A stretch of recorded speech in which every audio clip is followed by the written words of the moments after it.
በስመ አብ ወወልድ ወመንፈስ ቅዱስ አሐዱ አምላክ አሜን። ኢትዮጵያ የዓለም ብርሃን መልእክት 1 ክፍል 1 በማስተዋል ይነበብ። መልእክት 1 በምድሪቱ ሁሉ ላለ የሰው ዘር በሙሉ ተጻፈ በህዳር 7 ቀን 1998 ዓ.ም እንደ ኢትዮጵያ አቆጣጠር። ይህ የመጀመሪያው የፈጣሪ ውሳኔ ተብሎ ሊጠቀስ ይችላል፣ ወይም ቢጫ መብራት የታየበት ሊባል ይችላል። ማስታወሻ፣ መልእክቱን በጥንቃቄ አንብቡ። ለሌሎች ሲሰጡ ሁሉንም ገጾች ይስጡ፣ አይቀንሱ፣ አይጨምሩ፣ አያሻሽሉ። ይህን የሚያደርጉ አለቅጣት አይታለፉምና። እኔ በነፃ እንደሰጠዋችሁ እናንተም በነፃ ስጡ። ፈቅዶ ወዶ ከሰጣችሁ ተቀበሉ። በረከቱ ይበልጥብናል ካላችሁ አትቀበሉ። ፋክስ አድርጉት፣ ኢሜል አድርጉት፣ በድረገጾቻችሁ ልቀቁት፣ በፖስታም ላኩ። በጋዜጣ በመጽሔት አትሙት፣ አሰራጩት፣ በሬዲዮ በቴሌቪዥን ልቀቁት። እንደ ትእዛዙ እንደ ምክሩ ለማያደርጉ በትእዛዙ ውስጥ የሚገጥማቸውን ያንብቡ። በጎ ለመስራት ምንም አይከለከልም። መሪ ሆነ ተመሪ ሁሉም የሚመዘነው እንደ መጸጸቱና እንደ ቀን ተግባሩ ነው። በጎ ስራም የሚጀመረው ከትንሹ ነውና መልካም የመረዳት ንባብ ይሆንልዎ። ይድረስ በምድር ላላችሁ የአዳም ዘር በሙሉ ህዳር 7 ቀን 1998 ዓ.ም ለህዝብ የተገለጸ ዛሬ በ1/10/2000 ዓ.ም በድጋሚ ላልደረሰው እንዲደርሰው የቀረበ። በስመ አብ ወወልድ ወመንፈስ ቅዱስ አሐዱ አምላክ አሜን። የፍጥረት ሁሉ ጌታ ስሙ የተመሰገነ ይሁን አሜን።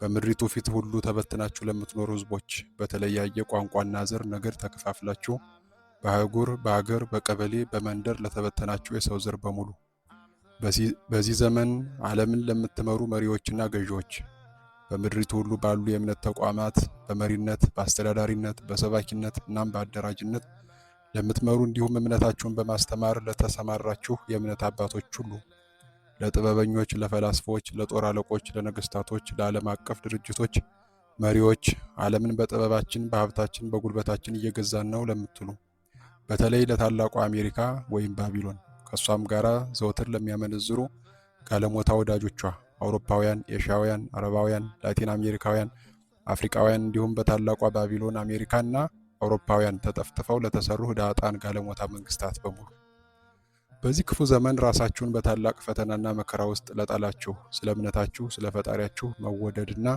መታመን በታላቅ ጉዳት ላላችሁ የእግዚአብሔር ልጆች በሙሉ እኔ ቃል ተመልቻለሁና በውስጤም ያለ መንፈስ አስገድዶኛልና በተሃ ጠጅ እንደተሞላና ሊቀደድ እንደቀረበ አቁማዳ ሊፈነዳ እንደማይችል እንደ ወይን ጠጅ አቁማዳ እነሆ አንጀቴ ሆነ።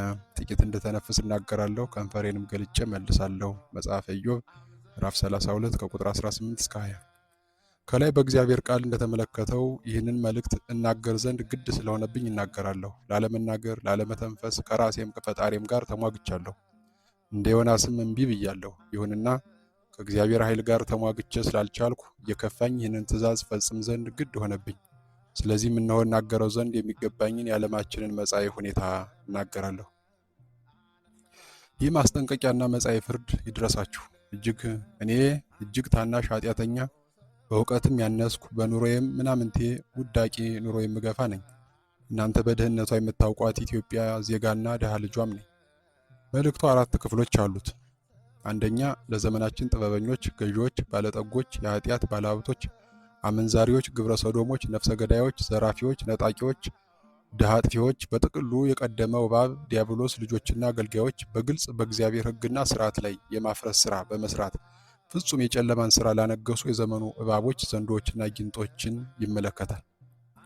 ሁለተኛ፣ በእምነት ካባ ተጠልለው በተለያየ የእምነት ተቋም ራሳቸውን ያደራጁትን ማለትም እንደ ካቶሊክ ቤተክርስቲያን፣ ፕሮቴስታንት፣ ኦርቶዶክስ፣ አንግሊክና ሌሎችም በክርስትና ስም ራሳቸውን ያደራጁ ተቋማትን ይመለከታል። ሙስሊም፣ ቡድሂዝም፣ ኮንፊሽያን፣ ሂንዱይዝም እናም ቁጥራቸው የበዛ የእምነት ተቋማትን ይመለከታል።